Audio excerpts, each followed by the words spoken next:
Este programa traz reconstituições de casos. Os nomes e características de alguns pacientes foram alterados. Em alguns casos, os próprios médicos e pacientes participam das reconstituições. Estas são as histórias de pronto-socorro que os médicos nunca contam. Daqui pra frente é procedimento de catástrofe. O corredor estava ficando congestionado, com tantas pessoas feridas. Precisamos de ajuda, por favor! Era o tipo de coisa que você aprende na faculdade e na mesma hora esquece. Você acha que é possível? Sempre tem um cirurgião no hospital. Só que ali era só o meu pai e o anestesista. Eu não tinha ninguém, mas precisava operá-lo. Será que alguém pode me ajudar com esse aneurisma? Conheça os casos reais de pronto-socorro, histórias de emergência. Este programa é desaconselhado para pessoas sensíveis.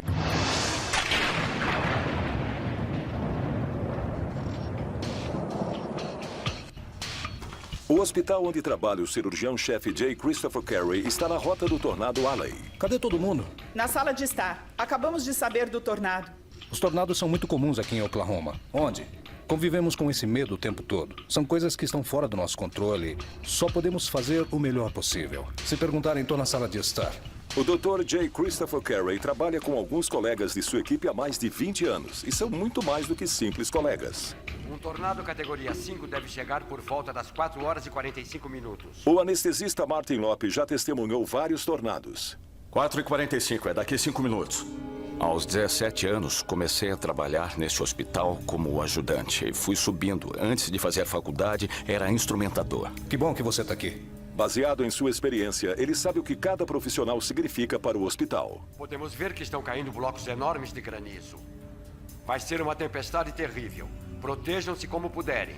As cidades em estado máximo de alerta são Midwest City, Moore... Percebi pela rota do tornado que o nosso hospital seria o epicentro de atendimento das vítimas da tempestade.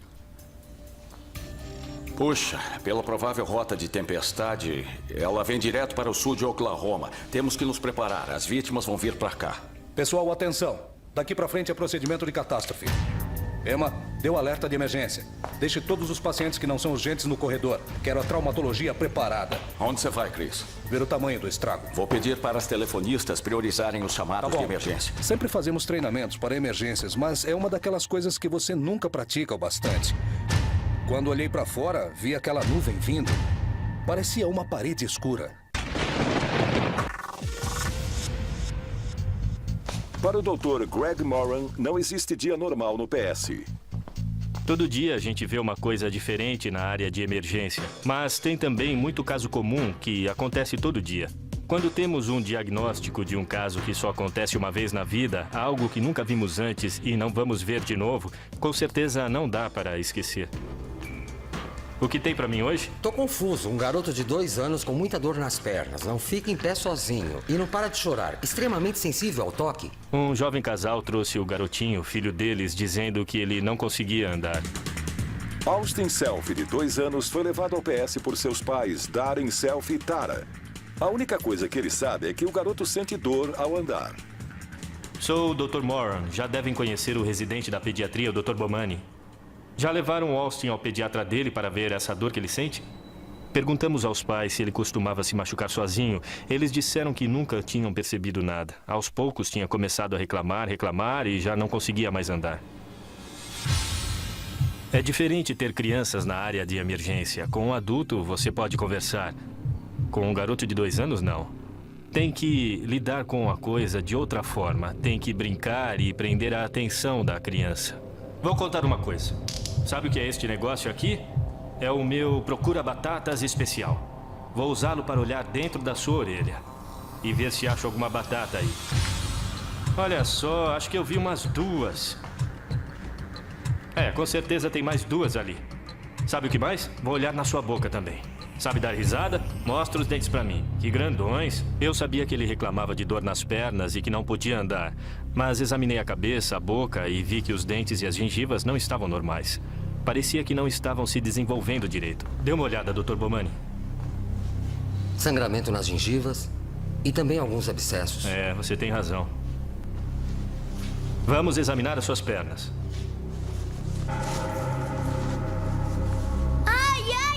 tudo bem, desculpe.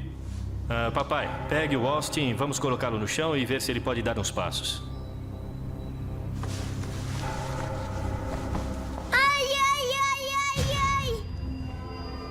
Dava para perceber, só de olhar, umas pequenas manchas roxas na pele dele. Não vejo nenhum sinal de dano nos nervos, só algumas contusões.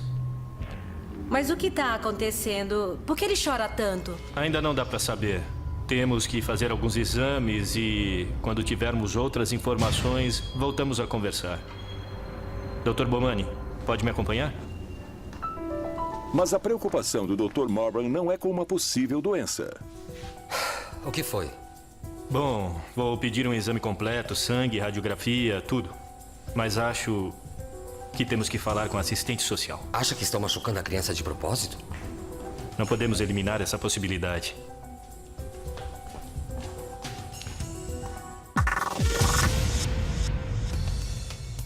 Hoje, o Dr. Maurício Helbron é o responsável por uma equipe reduzida no PS. Geralmente, essa é uma situação que exige muito de todos no hospital. Doutor! Pode dizer. Pressão 8/6, pulso 120, respiração 24. Paciente Jason Hubert, 27 anos. Diz que não é alérgico a nenhum medicamento. Alguém sabe como aconteceu? Foi no trabalho, uma das máquinas o acertou. Aquele homem chegou com um ferimento gravíssimo. O sangue jorrava do lado esquerdo do pescoço dele. Ele ia sangrar até morrer. Ele tem que ir para a sala de cirurgia. Senhor, eu sou o Dr. Helbron. O senhor está perdendo muito sangue. Vai direto para a cirurgia. Atingiu uma artéria grande. Quem é o anestesista de plantão? Keller. Tá bom, fala para ele ser rápido. Tem jeito? Vou fazer o possível. O paciente estava morrendo de medo. Era muito simples. Ou a gente estancava a hemorragia ou o rapaz ia morrer. Levem para cima. Temos um aneurisma dissecante no leito 4. Enquanto o Dr. Maurício Helbron se prepara para a cirurgia de emergência, mais um paciente desmaia no PS. Precisamos de um cirurgião imediatamente. O Dr. Maurício Helbron é o cirurgião de plantão e acabou de subir para uma cirurgia. Paul Martinez, 50 anos, chega reclamando de dores estomacais, mas o médico que o examina suspeita que seja um aneurisma dissecante. Não dá para esperar. Para quem a gente pode ligar? Nós podemos tentar o Júnior. Não gosto de ser chamado de Júnior. A enfermeira liga para Maurício Helbron Jr., filho de Maurício Helbron, que, como pai, é cirurgião. Alô, Dr. Helbron? Aqui é o Dr. Park. Escuta, Quando recebi a ligação falando do caso, já estava trabalhando há umas 36, 37 horas. Estava cansado e irritado. E eu disse, olha, não sou o único médico na face da Terra. Tem muita gente por aí que pode cuidar desse aneurisma muito bem. Será que não se importa de procurar um outro cirurgião? O que ele disse? Ele já vem. 20 minutos depois, o Dr. Maurício Helbron Jr. chega ao PS quase vazio. Dr. Helbron, obrigado por vir. Cadê meu pai? Ele subiu para uma cirurgia. Eu não sabia para quem ligar. Por aqui. O paciente já parecia estar morto. Estava frio, pálido e desacordado. Cadê a tomografia? Se for tão grave, temos que levá-lo para a cirurgia. O seu pai está usando quase todo o pessoal do PS. Não sobrou ninguém? Não. Pois é, a equipe de traumatismo. No hospital tem sempre um anestesista. Da mesma forma, tem sempre um cirurgião. Tem que ter alguém no hospital. 24 horas por dia. E a equipe era o meu pai, o anestesista e as enfermeiras. Eu não tinha ninguém. Alguém pode me ajudar a cuidar desse aneurisma?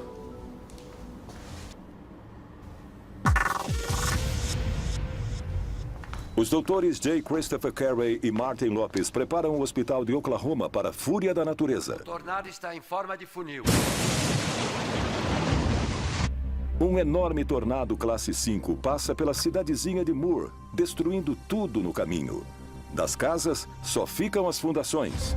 A força é tamanha que arranca até a grama dos jardins e o asfalto das ruas. Dava para perceber que aquele não era um tornado comum, porque já estava no chão há muito tempo e tinha causado muita destruição. A cidade de Moore fica reduzida a um monte de entulho. E no meio dos destroços... Tem alguém?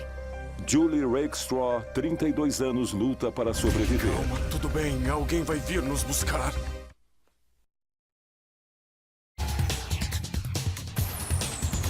Um tornado destruidor deixa centenas de moradores feridos em Oklahoma. Com a falta de energia e funcionando à base de geradores, o PS opera no limite de sua capacidade. Quando confrontados com um acidente dessas proporções, temos que tomar decisões na hora. Tipo, quem vai ser tratado, em que ordem e quem não vai. Um médico está preparado para isso. Mas com sorte não tem que passar por isso. Naquele dia nós tivemos. Tenho que achar meu marido. Não se mexa, senhora. Na sala de espera. Não saio daqui enquanto não achar o meu filho. As pessoas tentavam descobrir onde estavam os pais, os filhos, se tinham sobrevivido, se não tinham, onde eles estavam. Todos os leitos já estavam ocupados. Emily! O corredor estava ficando congestionado com tantas pessoas feridas. Mamãe! A inacreditável força de um tornado de classe 5 faz com que um pedaço de madeira vá parar no pescoço de Julie Rakestraw. Socorro! O vizinho dela, Jason Starks, Eu tô indo, é o Jason. Eu tô quase aí. é paramédico e está de folga. Em 9 anos trabalhando com os bombeiros, eu nunca vi um ferimento tão grotesco.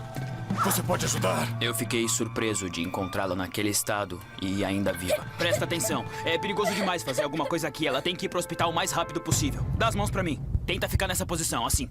Eu pedi pro marido deixar a cabeça dela absolutamente imóvel. Não mexe a cabeça dela de jeito nenhum.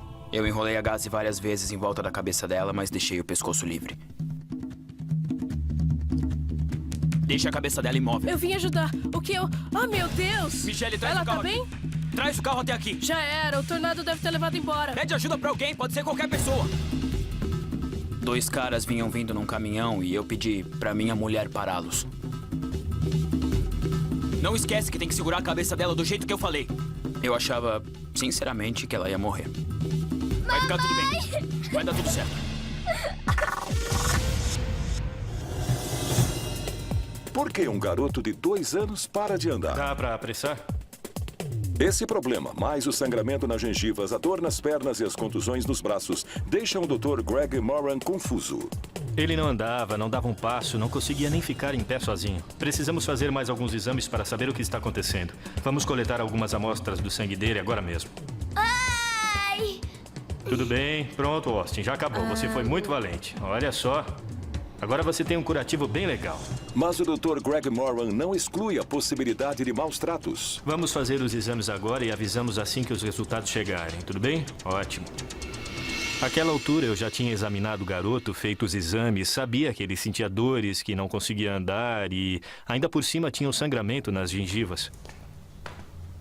Ainda não posso descartar a possibilidade de negligência. Mas viu a cara deles quando tiraram sangue do menino? Como se doesse mais neles do que no Alce. Não é bem o tipo de comportamento que se vê em pais abusivos. Por que ele está tão anêmico? Por que as gengivas tão inchadas? Havia muitas explicações possíveis para o caso. Uma das possibilidades que passaram pela minha cabeça foi que talvez pudesse ser leucemia. É melhor esperar, vamos ver quando os resultados chegarem. Quero ter certeza antes de falar com os pais. Não dá pra ver quase nada. Tem muito sangue. Sucção. Mais sucção. O Dr. Helbron está prestes a iniciar uma cirurgia de vida ou morte. Seu paciente, Jason Hubbard, de 27 anos, tem um grave ferimento no pescoço causado por um acidente de trabalho. O rapaz tinha um ferimento num dos vasos principais. Se o ferimento não fosse tratado logo, poderia morrer em questão de minutos. No andar de baixo, no PS, Maurício, o filho do Dr. Maurício Helbron, também tem um caso gravíssimo para cuidar. Paul Martinez precisa ser operado imediatamente por causa de um aneurisma dissecante. Amy, me ajuda. Dr. Maurício Helbron, só um segundinho. Dr. Finn precisa desses remédios agora. Volto já já. Você está disponível? Desculpa, mas acabaram de me chamar na UTI. Tenho que correr. Você aí, sim? Como se chama? Bill. Bill, eu preciso de ajuda. Vem comigo. Estava com falta de gente. E não tinha gente para ajudar porque todo mundo tinha subido com o primeiro paciente. Eu peguei aquele cara. Tá legal, ele tá pronto. Maravilha. Você cobre o PS. Temos que levar esse rapaz para cirurgia e eu preciso que você me ajude agora.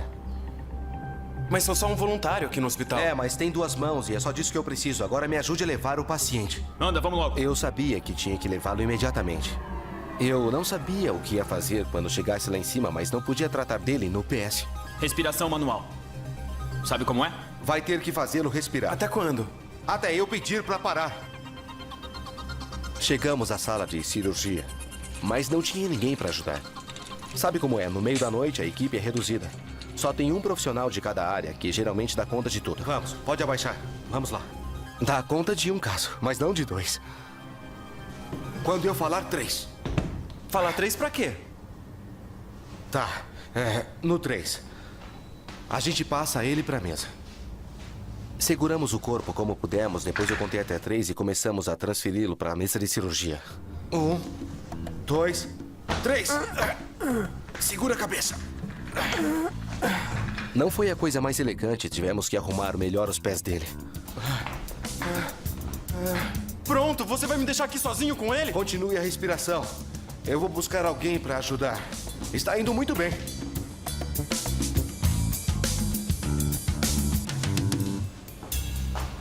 Eu preciso da sua ajuda na cirurgia e não vem me dizer que está ocupada. O paciente na sala 2 tem um aneurisma dissecante. Põe ele no soro pra mim. 2 unidades. Eu preciso de bandeja com instrumentação completa. Você sabe onde ficam as próteses de Dacron? Sei sim. E eu vou precisar delas. Pode deixar, doutor. Quem mais vai ajudar? Só você e o cara lá. Como ele se chama? Vai, rápido, rápido. Deixei meu paciente só um pouquinho e fui ver como estavam as coisas com meu pai. Quando olhei pra dentro da sala, eu vi sangue pra todo lado. Parecia guerra civil. A gente tá acostumado a ver muito sangue. Não me incomoda. Mas se meu neto vomitar, aí eu entro em pânico, entendeu? Pai, como vai indo? Ele perguntou como vai indo, pai. Precisa de ajuda? Como acha que estou indo? Uma hemorragia danada, não dá pra ver nada. Deve ter atingido a veia subclávia, porque vários vasos alimentadores foram rompidos. Veio me ajudar? Tem um caso de aneurisma dissecante aqui ao lado. Volta assim que puder. Tá.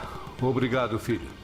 Sem querer menosprezar, mas o meu caso era mais difícil do que o do meu filho. Esse tipo de ferimento é muito raro. Doutor, o supervisor me ligou. Estão tentando localizar o anestesista substituto e mais enfermeiras. Quanto tempo demora para chegarem? Não puderam me confirmar. Eu vi a pressão dele caindo, caindo, caindo.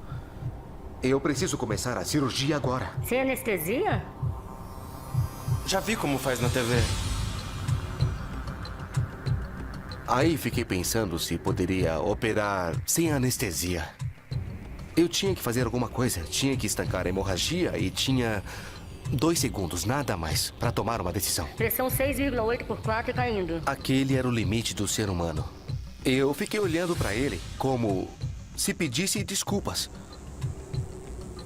O voluntário, àquela altura, já estava desesperado. Ele não ia embora.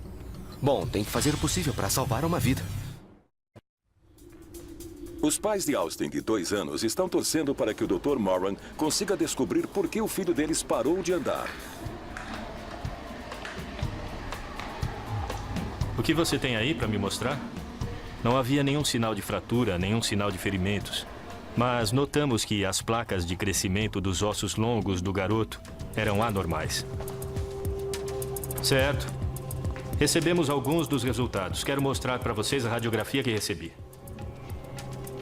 Se olharem aqui, no lugar onde os ossos do Austin estão crescendo, vão ver que não estão se desenvolvendo normalmente.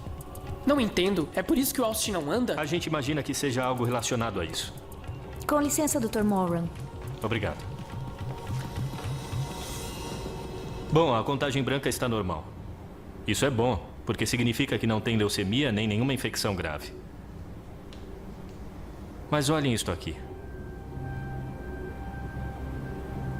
Ele está com uma anemia grave. Parece que anemia microcítica. A pessoa tem que ter uma gravíssima deficiência de ferro para desenvolver isso.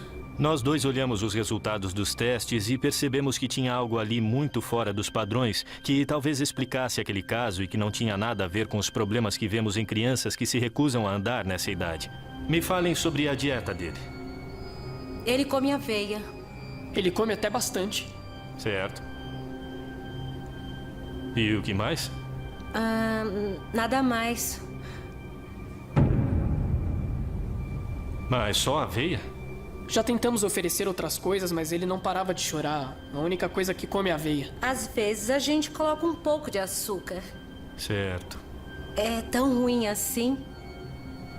O garoto não comia outro alimento sólido, nada de fruta, de legumes, de hortaliças, de carne, nada mais. Você tá brincando? Uma criança pode viver só de aveia? Só aveia, não. A gente sabia que esse tipo de dieta é completamente desprovido de nutrientes como vitamina C e ferro, sem contar o resto. Você acha possível? Faz sentido. A gente sabia que era uma coisa totalmente anormal, que só acontece quando há uma deficiência alimentar gravíssima na dieta. Com certeza não se via isso no pronto-socorro todo dia. Era bem aquele tipo de coisa que você aprende na faculdade e na mesma hora esquece, porque sabe muito bem que nunca vai ver um caso desses na vida. Doutor, a gente acha que ele tá piorando. Doutor, ele tá sofrendo. Bom, eu acho que tenho um diagnóstico.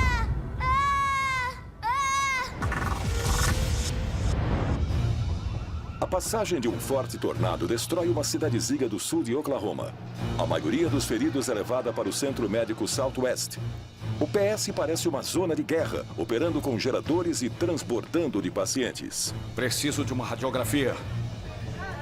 Doutor Lopes, Esse já preciso de perdemos. você. Sinto muito.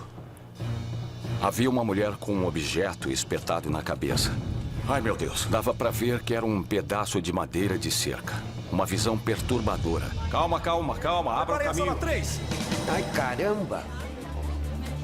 Todo mundo olhava pra ela, tanto pela gravidade do ferimento quanto pela estranheza. Era óbvio que ela estava em choque.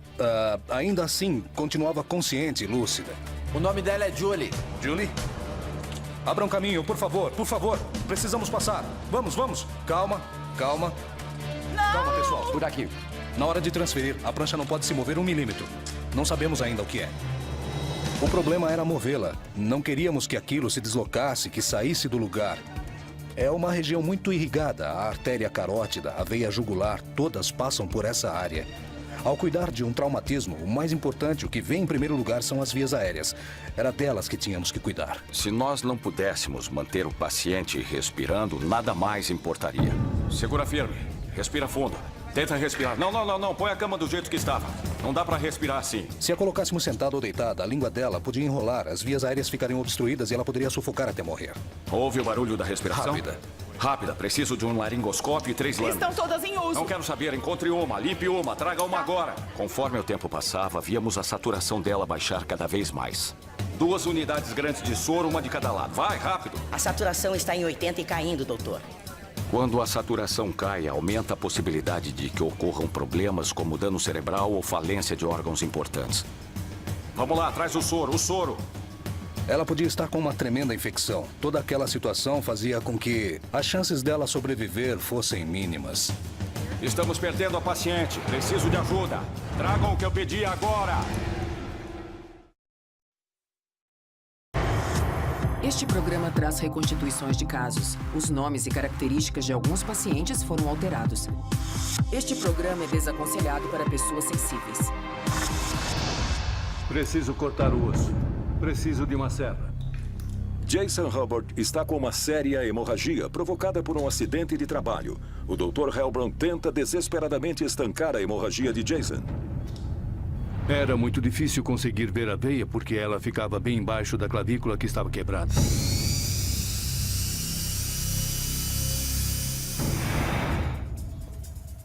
Na sala de cirurgia ao lado, o filho do Dr. Helbron, praticamente sem nenhuma ajuda e sem anestesista, não sabe se opera Paul Martinez. Sou um cirurgião e sou inútil. Se não puder operar alguém, se não fizer isso, não posso fazer nada. Eu estava tentando pensar numa maneira de justificar uma cirurgia sem anestesia. E como se fosse ensaiado. Desculpa, eu vi o mais rápido que pude. Sou o Dr. Webster, sou anestesista. Ah, graças a Deus. Só um minuto, vou me arrumar. Assim que colocar a máscara nele, você pode começar o trabalho, doutor. Se quiser ficar, vai ter que vestir um avental e pôr uma touca. Ele não é do corpo médico? É uma longa história. Vai se arrumar, eu volto já. Enquanto aguarda a sala de cirurgia ser preparada, o Dr. Maurício Helbron Jr. vai falar com o pai. Pode me ajudar aqui, filho? Claro, mas só por uns minutinhos. Mais sucção. Quando você está numa enrascada sem tamanho, precisa de toda ajuda que conseguir. É sempre bom ter mais um par de olhos, mais um cérebro e uma outra opinião, se o caso for difícil. Estou com uma veia teimosa aqui. Vê se consegue clampeá-la pelo outro lado. Preciso de um clamp. Clamp? Eu vou suturar. Não tem jeito. Você tem que literalmente enfiar a mão na pessoa para tentar controlar uma hemorragia dessas. É estranho porque era o que eu tinha que estar fazendo, mas na sala ao lado. Muito bem, parece que agora sim. Você pode voltar para lá. Tá bom, passo aqui mais tarde. Não se preocupe com a gente, cuide do seu caso lá. Precisa de aventais e luvas novas para cada paciente diferente. Não pode atender um paciente usando luvas com o sangue do outro. Aí tem que arrancar tudo, correr e pôr o avental e as luvas rápido e começar a trabalhar. Aí arranca tudo de novo e vai para outra sala. Usamos muitos aventais e luvas naquela noite. O paciente está sedado, doutor. Podemos começar. Uma lâmina 10, por favor. Então, comecei a incisão no paciente, desde a parte de baixo da caixa torácica até o início dos pelos pubianos. Muito bem, retrator, por favor. A gente começou a colocar os retratores para afastar os músculos abdominais dele. Eu fiz instintivamente, coloquei a mão direita lá dentro, senti aquela bomba pulsante que estava no abdômen dele e tateei em busca da parte de cima. Muito bem, temos muito sangue no abdômen. Ele sofreu uma ruptura. A pressão sanguínea está caindo. A pressão está caindo. Talvez um dos pontos tenha se soltado. Como ele está? Tô controlando. Dr. Webster, preciso de mais sangue. Pode deixar. Ele vai precisar de sangue. Liga pro banco, veja o tipo dele. Preciso de 4 unidades. Você pode fazer a transfusão que for, mas se não estancar a hemorragia, estará só reciclando. O paciente não estava melhorando. Vamos lá. Eu sei que você está aí.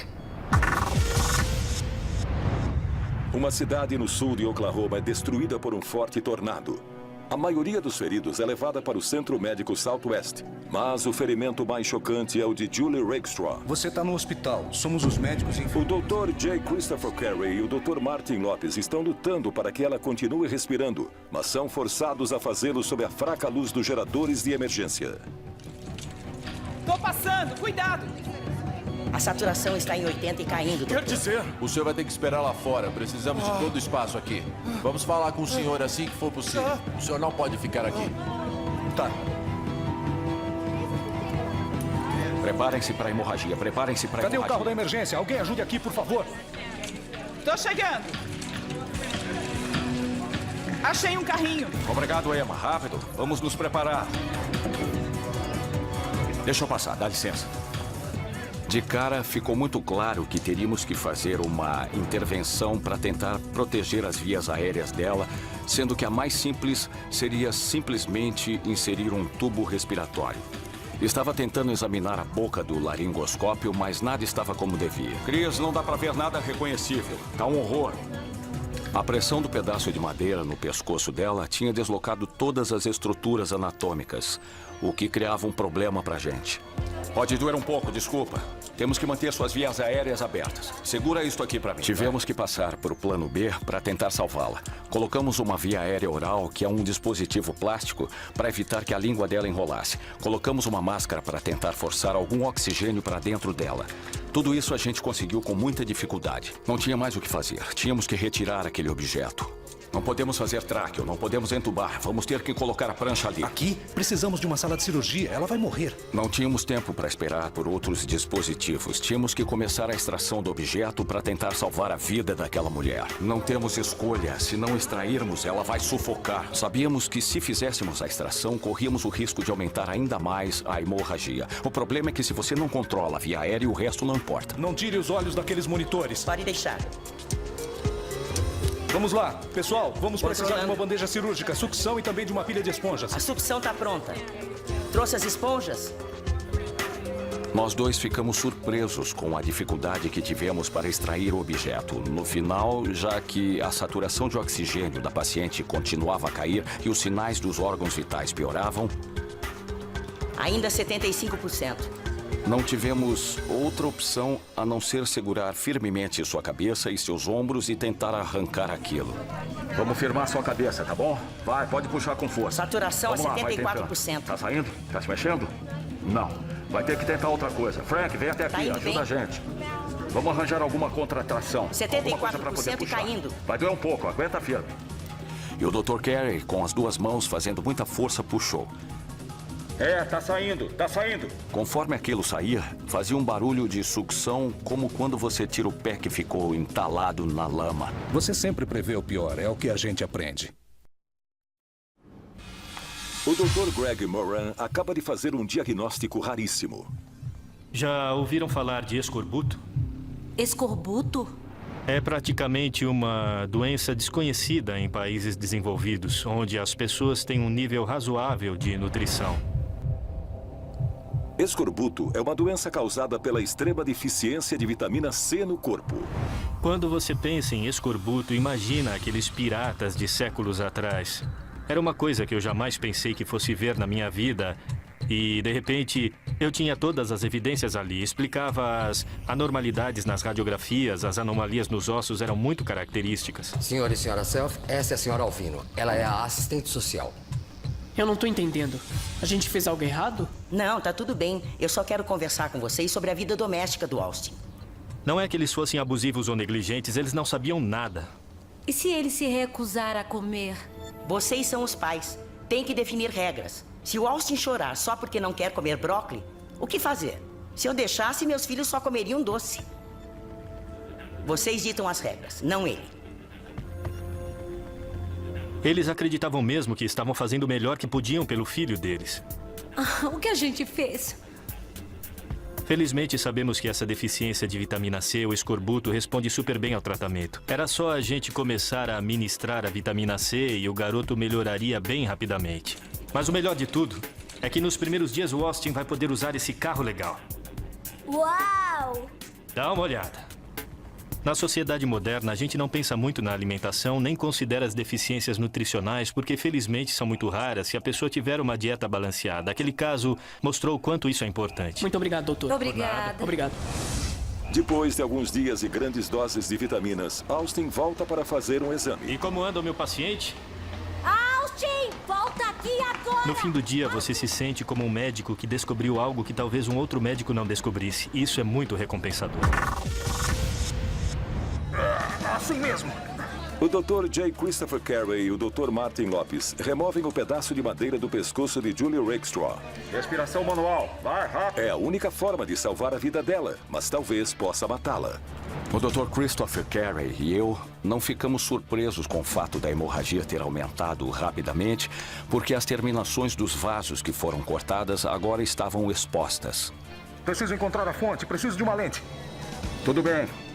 Assim vamos perdê-lo. Uma olhada rápida e lá vamos nós. Felizmente, depois que tiramos o pedaço de madeira, pudemos inserir o tubo respiratório sem nenhuma dificuldade. Segurem firme esse tubo. Quero alguém segurando o tubo. Pronto. Pronto? Sim. Tá seguro. Não havia jeito de estancar aquela hemorragia. Era uma situação muito frustrante e difícil pela qual você não quer passar. Preparem-se para removê-la. Temos que ir. Temos que ir. Íamos perdê-la por causa da hemorragia. Decidimos levá-la para a sala de cirurgia imediatamente, onde teríamos mais controle. Liberem o corredor. Vamos, rápido. Chris, vou trocar de avental. Vai falar com o marido. Fale a verdade. Pode deixar. Não podíamos nos dar ao luxo de fazer exames, tomografia, radiografias, nada disso. Tínhamos apenas que estancar a hemorragia. Nem tive tempo de nada. Eu ligo pra você avisando. Com licença, estou procurando a família de Julie Rakestraw. Sim, sou eu mesmo. Ela tá bem, ela tá bem. O estado da sua esposa é crítico. Ela está agora na sala de cirurgia. Estamos fazendo o possível, mas o senhor vai ter que ter paciência. Volto a falar com o senhor, eu ou outra pessoa. Vamos mantê-lo informado sobre o estado de sua esposa. Tá bom. Pode se sentar. Nós voltaremos. Tá bom, doutor. Obrigado. Primeiro de tudo, a gente tinha que controlar o sangramento. Fecha isso. Que vinha principalmente da veia jugular. O sangramento é bem atrás da articulação temporomandibular. Tem razão, mas não dá para chegar lá. Uma vez que a articulação fica na base da orelha, é muito difícil ter acesso a essa área. Tínhamos que quebrar a mandíbula dela para poder controlar os vasos sanguíneos da região. Sucção. Um pedaço de madeira tinha entrado bem no meio do pescoço dela, quase como uma flecha. Clamp. Precisamos retirar esse coágulo agora mesmo. Sucção.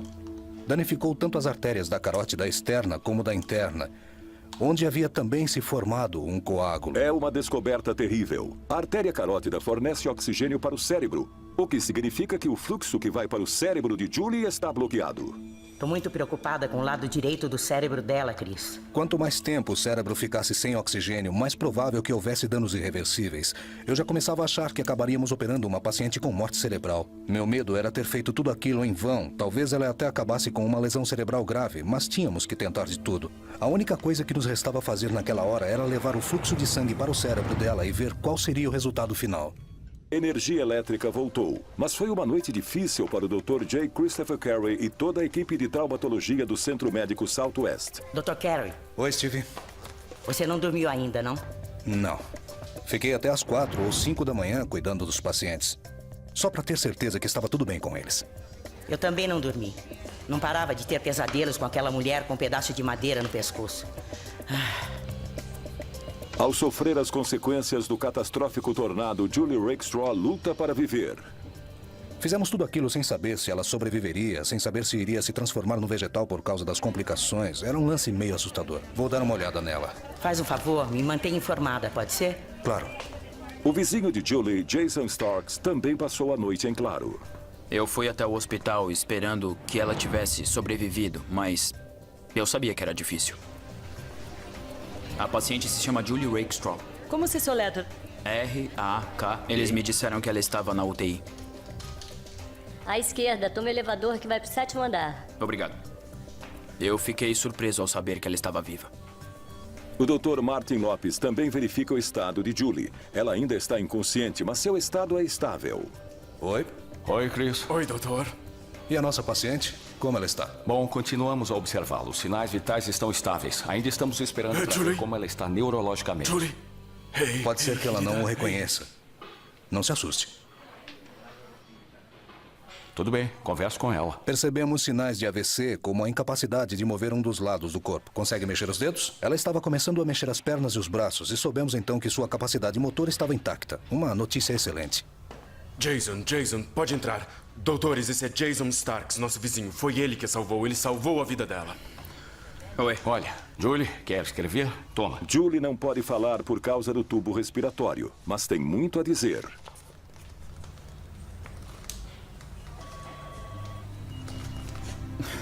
Não precisa me agradecer. Eu fico feliz por você. Ela achava que eu tinha salvado a vida dela, mas eu fui apenas uma das muitas peças que se encaixaram para que ela sobrevivesse.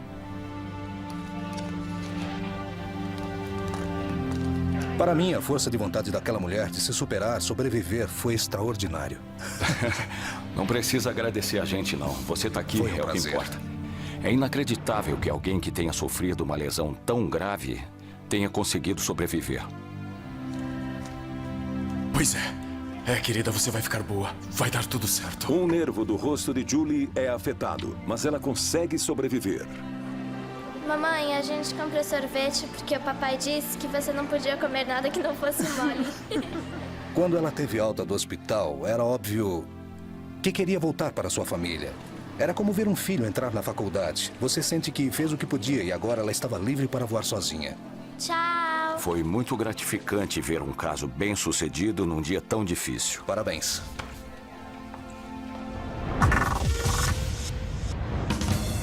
Os doutores Maurício Helbron, pai e filho, estão atendendo pacientes com graves hemorragias. Ok, pode continuar. Pressão a 6,2 por 3. Tá certo. Tô vendo se consigo reverter isso. O paciente do Dr. Helbron, Jason Hubbard, tem muitas veias afetadas em um acidente de trabalho. Já o paciente do Dr. Helbron Jr., Paul Martinez, tem um aneurisma dissecante no tórax. Eu estou apalpando a aorta. Ele está tentando descobrir o local exato para interromper o fluxo de sangue. Eu consegui. Preciso de um clamp arterial, o maior que tiver. Consegui ampliá-lo. Na mesma hora, a pressão sanguínea, que não parava de cair, se estabilizou. Beleza. Beleza. Outro clamp, por favor. Isso, maravilha. Ali soube que tinha estancado a hemorragia, mas tinha que correr. O fluxo de sangue estava bloqueado em metade do corpo dele. A interrupção do fluxo sanguíneo para órgãos vitais como os rins e o fígado pode causar lesões permanentes. Eu já estava me preparando para começar uma longa cirurgia, na qual tentaria substituir parte da aorta do paciente. Como estão as coisas, Dr. Bill? Tudo bem. Você é o Dr. Helbron? Um deles. Sou o Dr. Devereux. Fui chamado para ajudar. Eu tô fazendo treinamento em cirurgia vascular. Ele era como um super residente, já havia terminado a residência e estava começando mais 2 anos de treinamento para cirurgião vascular. Excelente, doutor. Aneurisma dissecante. Eu ia começar a inserir o tubo. Quer me ajudar? Claro, doutor. Ele era um médico jovem, cheio de entusiasmo e otimismo e ingenuidade. Aquelas coisas que você perde depois que fica mais velho. Sutura. Começamos a suturar rapidinho e tivemos sorte porque o tecido ajudou muito. Prontinho. Puxa com força. Isso. Puxa com bastante força. E antes que eu me desse conta, estava tudo sob controle. O pessoal da sala ao lado precisa de você. Mas qual é o problema? Ruptura da veia subclávia, além de outros traumas. Não sei, ombro, pescoço. Super interessante. Obrigado. Pressão sanguínea 11/6. Beleza. Pronto para fechar. Agora ele podia ajudar meu pai enquanto eu me trocava. Dr. Helbron. O Dr. Helbron pediu para vir ajudá-lo. Sou o Dr. Devereux. Olha só como meu filho cuida de mim. Seja bem-vindo, doutor. Pode ficar à vontade. Estamos tentando fechar aqui. Tem uma ruptura aí.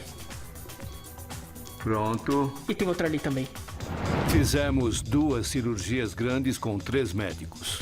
O engraçado foi que acabamos mais ou menos ao mesmo tempo. Ok, a contagem está correta? Contagem de esponjas e agulhas correta, doutor. Excelente. Parabéns, Dr. Bill. Acho que terminamos. Fechei o abdômen enquanto meu pai fechava o tórax e o ombro do paciente dele. E nenhum dos dois ainda estava fora de perigo. Mas a situação sob controle. Conseguir salvar os 2 pacientes é coisa para se orgulhar. No dia seguinte foi o maior falatório no hospital. Oh, atração dupla, hein? Eu terminei primeiro. Ah, não sabia que estávamos competindo. Estávamos? Criei você direitinho, Júnior. Sabe que eu detesto isso. Ele não gosta de ser chamado de Júnior. Eu perguntei como gostaria de ser chamado. Helbron pai? Eu preferiria ser o filho do que o pai. Quando foi a última vez que ligou para sua mãe? Ah, sei lá. Há 1 semana, talvez. É muito tempo. Eu andei ocupado, né, pai?